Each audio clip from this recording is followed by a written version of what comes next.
I want to throw out there that Vivek also said that he would pardon Ross day one. Ross Ulbricht, Silk Road. And I think that is, for me, that's a number one reason to vote for him. I do like what he's doing. I do like that he's going to these shows and being real. Which politician in America is real? And I think Vivek is. He's coming to all these shows and doing the work. It's real easy to get a quick soundbite and just, something that your manager gave you and like, blah, blah, blah. I think everybody should have this. And then he's actually there explaining things. He's also talking about cutting, lots of government agencies. And I love that part. Yeah. Uh-huh.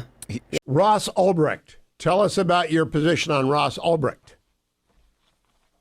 Yeah, so look, I've studied up on his case. I think I met his mother twice, actually. The first time I met his mother was months ago. She actually invigorated my interest in getting into the details on this. He's a guy who has served, or will have served, certainly by October of this year, over 10 years in prison. I think it is an unfair standard that we use for him for running a platform when much of Silicon Valley, Snapchat, let's just take that as an example, much of the fentanyl that youth access across this country come from actually fentanyl poisoning through Percocet and other drugs that are illegally sold via Snapchat, the platform. That doesn't mean that Evan Spiegel or somebody else who's the executive at Snapchat is a drug dealer, but it does mean that the platform that's being used is something that we have to examine as a society for how we're looking at how kids, in this case, are purchasing drugs or fentanyl. Well, I think that Ross Ulbricht, I think there was a lot in that case that smelled rotten to me, including the initial supposed allegations of murder for hire, but which the government didn't actually charge in the end. I think it reeks of a certain kind of selective prosecution, which is the number one thing that I care about restoring justice around here. Is I do not believe in selective prosecution for certain classes over others while leaving others protected. The guy has served 10 years. No doubt if he had done a plea deal, and there have been conflicting media reports on this as to whether or not he was offered one, 10 years would have been about what he would have served. I think that that's sufficient for applying a dual standard of justice. No, I think that he also deserves a commutation of sentence. In that case, it wouldn't be a pardon, but it would be commuting his sentence. Edward Snowden.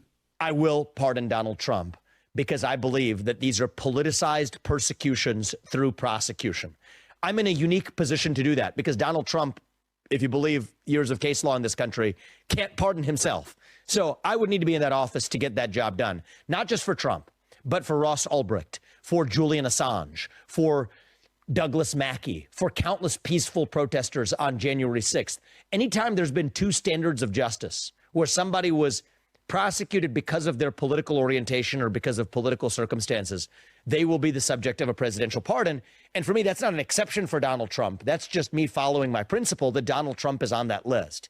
He is being prosecuted under circumstances that an ordinary person would not have been prosecuted for if it was under a different political vantage point.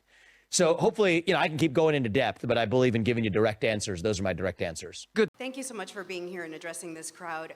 Have you heard of Ross Ulbricht, and would you commit to freeing Ross Ulbricht if you become president? Yes, and yes is the answer to that question. Thank you. I've met his mother. I've studied his case. He has served 10 years. That was so the deal he would have done would have had him in for 10 years. I think that the entire nation can get behind him and say that he shouldn't be punished for not accepting that corrupt deal, that they created a smokescreen and used the charges of murder for hire, which they didn't even end up charging in the end.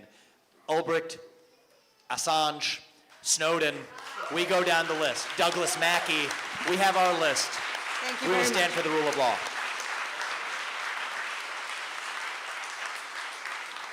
Hi, I'm Bumps. Good to see you. What's your name? Bumps. Bumps. Turn around, Good to Bumps. meet you. Yeah, if we could. I like your shirt. Thank you so And we much. will on Thank January you. 20th, 2025. All right, thank you so much. I've already committed to that. And so all we need to do is get there. Yeah, thank you. Hi, how are you, Scott? Appreciate it. If you were president of the United States of America, would you pardon Ross Ulbricht? As I said at the Bitcoin conference, if I will immediately investigate this when I become president. I will, and if I find that Ross Ulbricht was punished as an example, then I will give him clemency. Okay.